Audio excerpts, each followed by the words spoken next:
Vous êtes la honte de l'armée romaine. Latin. Latin. Latin. À qui le tour? Veni Vidi Vici. Vous gravez les formules d'usage et vous signez Caesar. Awete discipuli. Bonjour à tous. Odie, ego sum vestra linguae latinae magistra. Vous l'aurez compris, aujourd'hui, nous vous proposons cette petite vidéo pour vous présenter l'option latin dispensée au collège Matalin. Certains d'entre vous le savent peut-être déjà, mais cette option se démarre en 5e et elle peut se poursuivre ensuite jusqu'en 3e, voire même jusqu'au bac en terminale.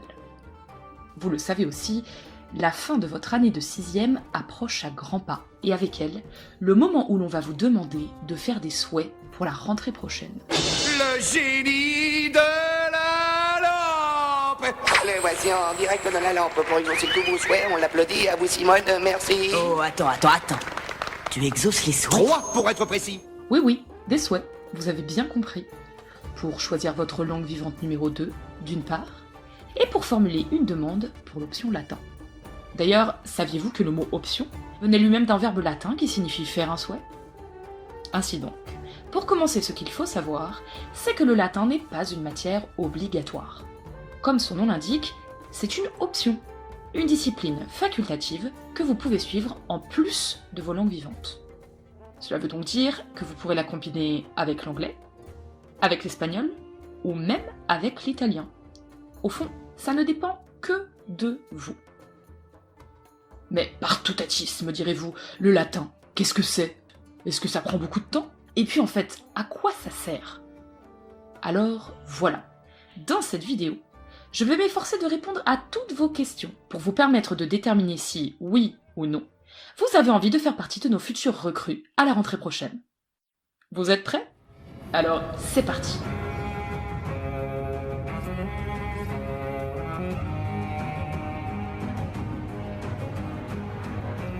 Si vous vous souvenez de ce que vous avez fait en histoire, vous devriez vous rappeler que le latin est la langue que l'on parlait dans l'Empire romain, durant l'Antiquité. Les linguistes considèrent qu'il est né à Rome, au 7e siècle avant Jésus-Christ, un peu après la fondation de la cité par un certain Romulus. En fait, les archéologues se sont plus ou moins mis d'accord sur cette date, car elle correspond à celle de la plus ancienne inscription que l'on ait retrouvée sur une broche en or. Seulement voilà, les Romains avaient la bougeotte. Sitôt leur cité établie, ils n'ont pas tardé à se lancer dans des guerres de conquête, d'abord en Italie, puis en Europe, si bien que la langue latine s'est répandue en même temps qu'eux, dans tous les territoires qu'ils ont progressivement conquis. La Gaule, l'Hispanie, la Lusitanie, l'Helvétie, la Bretagne, la Cappadoce, la Thrace. Et peu à peu, dans tous ces pays, les peuples romanisés se sont mis à parler latin. Les Romains! Où ça, les Romains? Y'a Bobo! Y'a Bobo! Y'a beaucoup de Romains! C'est là que nous débarquerons. Que les vents nous soient favorables. Bien plus tard, lorsque les invasions barbares ont mis fin à l'influence romaine, de nouvelles influences sont apparues, et le latin a alors évolué pour donner naissance à de nouvelles langues. Ici l'espagnol, là l'italien, le français, le portugais, le roumain. Toutes ces langues que l'on appelle aujourd'hui les fameuses langues romanes. Bon, bien sûr, je simplifie un peu les choses. Mais pour vous permettre de bien comprendre l'importance du latin, on pourrait dire que, d'une certaine manière, la langue latine est un peu l'arrière-grand-mère d'un grand nombre de langues officielles actuelles, et même d'un certain nombre de dialectes, tels que l'occitan, le gascon et même le catalan. Tenez, prenons quelques exemples pour vous permettre d'observer les ressemblances entre toutes ces langues romanes et le latin populaire. En latin, il existe 2 mots pour désigner le cheval. Un mot classique, equus, et un mot populaire, caballos. Or, de nos jours, le mot cheval se dit en italien cavallo, en français cheval, en espagnol caballo, en portugais cavallo et en roumain cal. Vous aurez remarqué les ressemblances frappantes. Quant au mot cheval issu du latin classique, le mot equus, vous aurez deviné sans moi qu'il a donné naissance en français au mot équitation et au mot équestre. Et ce n'est pas tout. Ce phénomène permet également d'expliquer pourquoi notre belle langue est composée à 70% de mots venant du latin. Tenez, le français possède même un certain nombre de mots qui sont restés exactement sous leur forme latine. Oh, vous en connaissez très bien certains. Par exemple,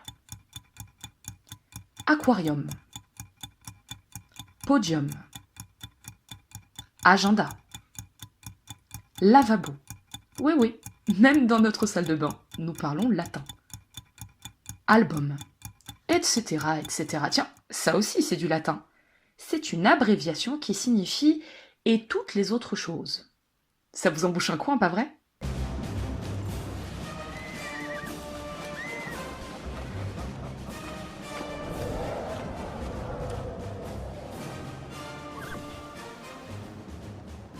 Par ailleurs, saviez-vous que le latin est très longtemps resté la langue des érudits et des savants ? Le privilège de ceux qui avaient la chance de posséder une grande instruction.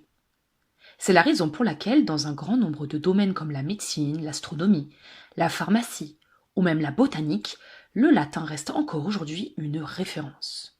Tenez par exemple, est-ce que vous connaissez des os du corps humain dont le nom provient directement du latin ?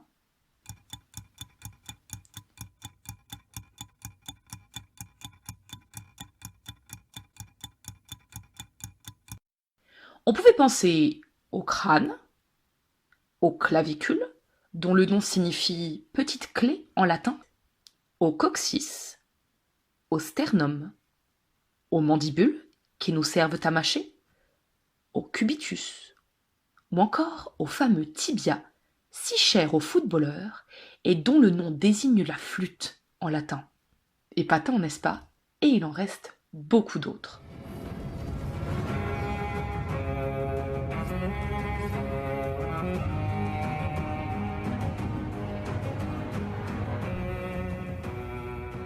Alors concrètement, cette option latin, qu'est-ce que c'est ? Le latin, c'est 2 heures de cours par semaine, en 5e, en 4e et en 3e. Ces séances peuvent avoir lieu en début ou en fin de journée, ou bien sur les heures de midi. En fait, il n'y a pas de règle. Certaines séances peuvent se dérouler en salle informatique, et d'autres au CDI, en fonction des projets que nous élaborons ensemble.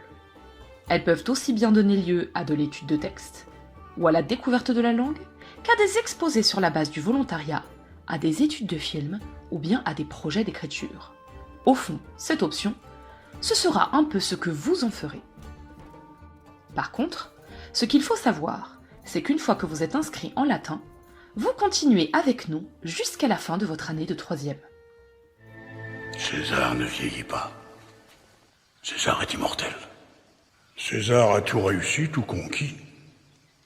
Il ne doit rien à personne. César est de la race des seigneurs. D'ailleurs, le César du meilleur empereur a été décerné à César. Avec moi. Maintenant, j'aimerais revenir avec vous sur certaines idées reçues concernant le latin qui ont la vie dure. Par exemple, on a souvent tendance à penser que le latin est une langue morte. En vérité, il faudrait plutôt dire que le latin est une langue ancienne. D'ailleurs, saviez-vous qu'il existait un pays dont le latin demeurait aujourd'hui encore l'une des 4 langues officielles ? Alors à votre avis, lequel ? Il s'agit de l'État du Vatican, en Italie, qui possède, outre le latin, l'italien, le français et l'allemand comme langue officielle. En effet, le latin est la langue officielle de l'Église catholique. À ce titre, tous les messages et tous les discours que le pape adresse à ses fidèles urbi et orbi se font en latin. Pas si morte pour une langue ancienne, pas vrai ? Un autre préjugé consiste à croire qu'en latin, on ne ferait que de la grammaire. Rosa, rosa, rosa, rosé, rosé, rosa, rosé, rosé, rosas, rosarum, rosis, rosis.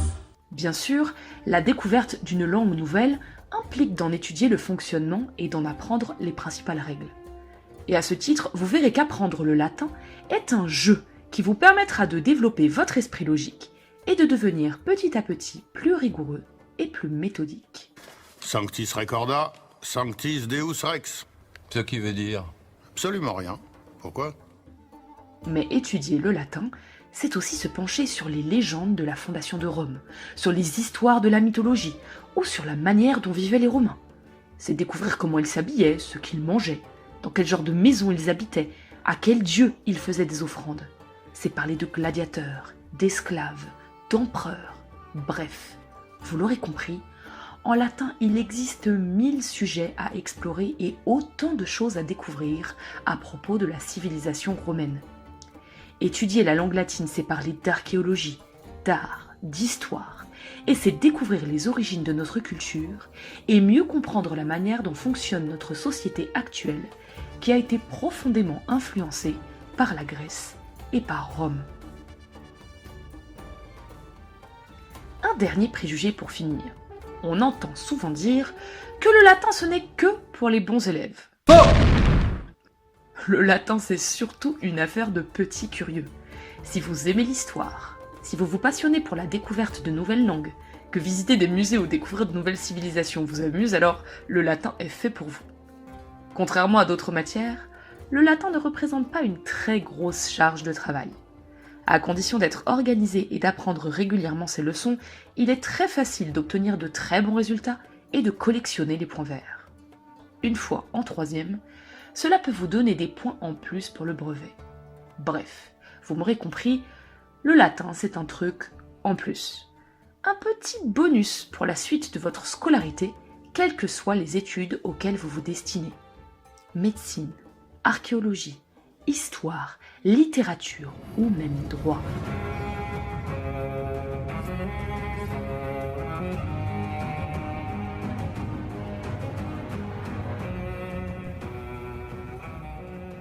Pour finir, j'avais envie de vous faire découvrir à quel point le latin est omniprésent dans nos vies quotidiennes. Vous le côtoyez parfois sans même le savoir. Dans la publicité, dans les films, dans les séries que vous regardez, dans les bandes dessinées et les mangas que vous lisez, et même dans vos romans de fantasy et de science-fiction. Vous en voulez une preuve? Par exemple, Oculus Reparo. La carnem inflammare. Focus totalis. Lumus solem.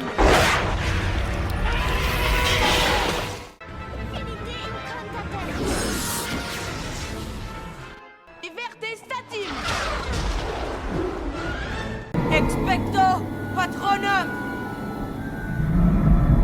Expecto patronum! Et oui, le latin est bel et bien la langue de la magie. La plupart des sortilèges d'Harry Potter sont inspirés du latin. Tenez, la formule Andoloris, qui permet à un sorcier d'infliger une immense douleur à son adversaire, vient par exemple du mot latin dolor, qui désigne la douleur. Quant à finite incantatem, qui permet de mettre fin à un sortilège, elle s'appuie sur le verbe latin qui signifie achever quelque chose, et sur le mot incantatio, qui désigne un sortilège. Quant à expecto patronum, qui permet de faire apparaître la silhouette protectrice de votre animal totem, cette formule vient du verbe latin qui signifie attendre, expecto, et du mot patronus, qui désigne le patron, autrement dit le protecteur dans l'Antiquité. Quant à la devise de l'école Poudlard, aviez-vous déjà remarqué qu'elle était en latin? Draco dormiens, nunquam titiandus. Cela signifie plus ou moins « Il ne faut jamais asticoter un dragon qui dort ». Alors, s'agit-il d'une référence au basilic monstrueux qui se terre dans les profondeurs du château? Ou bien à la magie puissante qui se pratique chez les élèves et les professeurs qui y résident? Ça restera un mystère. Il n'y aura ni baguette magique, ni incantation idiote dans ce cours. Aussi, Je m'attends à ce que vous ne compreniez rien à la science subtile et à l'art rigoureux de la préparation des potions. Néanmoins, pour ce qui est des quelques privilégiés qui possèdent des prédispositions, je peux leur apprendre à ensorceler l'esprit d'un homme et à lui emprisonner les sens. Je peux leur apprendre à mettre la gloire en bouteille et à distiller la grandeur et même à enfermer la mort dans un flacon. Et pour finir, j'avais envie de démasquer avec vous quelques marques célèbres qui utilisent le latin dans leur publicité et qui s'en servent pour promouvoir leurs produits. Il en existe beaucoup, mais saurez-vous débusquer le latin derrière ces logos-ci, par exemple ?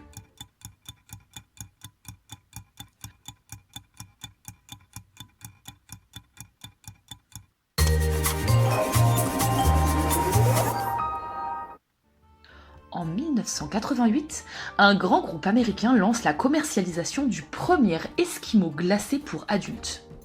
Alors pour séduire son public, le groupe choisit de le baptiser Magnum, en référence au fameux Magnum de champagne. Vous savez, ces bouteilles qui peuvent contenir jusqu'à 1,5 litre de boisson. Mais saviez-vous qu'à l'origine, ce mot vient lui-même de l'adjectif latin magnus, magnam, magnum, qui signifie grand. On pourrait s'interroger sur le succès de nos jours des mini Magnum, la plus petite des grandes glaces.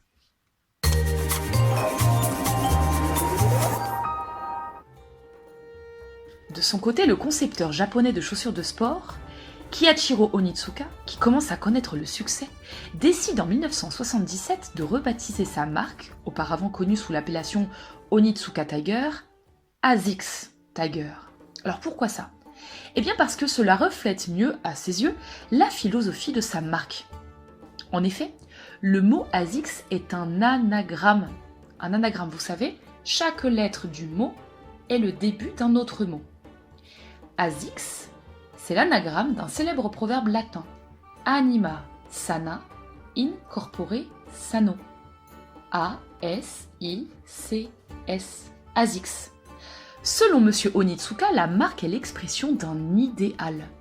Celui que chacun dans le monde puisse posséder un esprit sain dans un corps sain. Anima sana, in corpore sano. Pas mal pour des chaussures, non ?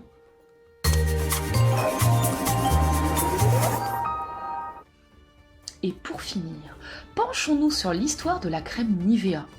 En 1911, le docteur Oskar Troplowitz découvre un procédé inédit d'émulsion d'huile et d'eau, idéal pour créer une crème cosmétique fraîche et soyeuse. Mais alors, quel nom lui donner ? Un simple coup d'œil sur l'émulsion d'un blanc immaculé lui en donne l'idée. Ce sera Nivea. Pourquoi Nivea ?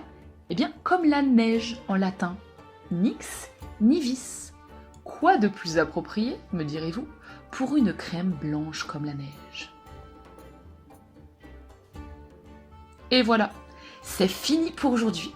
J'espère que cette vidéo vous aura plu et qu'elle vous aura donné envie d'en découvrir davantage sur le latin et sur la civilisation romaine. N'hésitez pas à nous faire savoir dès à présent si vous avez envie de vous inscrire en latin l'année prochaine. Nous en reparlerons très vite. D'ici là, je vous dis à très bientôt. Walete, dit Skipuli.